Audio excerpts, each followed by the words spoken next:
servira strictement à rien ce que je vais vous raconter, mais je vous donne l'info quand même. Il existe en français 33 000 prénoms différents. Voilà.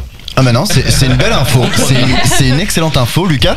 Et justement c'est une très belle transition puisque aujourd'hui Axel nous raconte qui sont les hommes et les femmes qui ont été les premiers dans leur domaine, hein. Finalement ça porte bien son nom. Les premiers de l'histoire ? Bah oui voilà. Et ce soir Axel, vous êtes reparti loin, très loin dans le passé. Vous avez découvert le premier prénom de l'histoire. Ah oui. Et oui, la mode c'est un cycle, hein. Tout ce qui est vieux est nul, puis vintage avant de redevenir cool. C'est comme ça.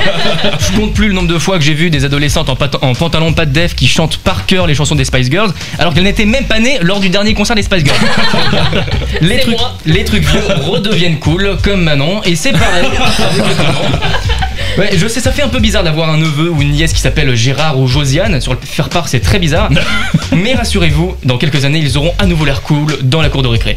Mais du coup, je me suis demandé, quel est le prénom le plus vieux de l'histoire? C'est genre le tout premier, celui qui vraiment il est trop vieux, il pourra jamais redevenir à la mode. J'ai cherché vraiment longtemps et j'ai fini par trouver. Et je vous dis tout de suite, c'est pas Michel Drucker. Pour trouver, nous autres historiens du dimanche, on n'a pas trop le choix. Il faut trouver des documents écrits qui ont survécu jusqu'à nos jours. Donc généralement, c'est des documents assez importants ou prestigieux, un décret d'un roi, une œuvre d'art signée de la main d'un artiste. On s'attendrait donc à un prénom stylé pour un personnage encore plus stylé, mais que nenni. Le prénom le plus vieux de l'histoire, c'est celui d'un comptable.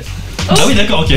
C'est des archéologues en fait qui ont retrouvé en Irak une tablette d'argile vieille de 6000 ans. On écrivait là-dessus à l'époque, Florian. Donc ça devait pas être très évident pour les étudiants en partiel à la fac, mais sur cette tablette, une fois traduite, on y lit le nombre de graines et de blé récoltés au cours de l'année, comme une déclaration d'impôt en fait. Ouais. Déjà à l'époque, ils arrivaient à nous ponctionner à la racine.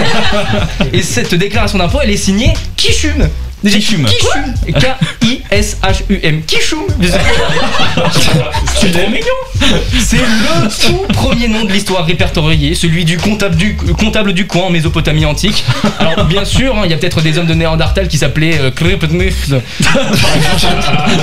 C'est suédois ça. Ou peut-être Michel Drucker, on sait pas.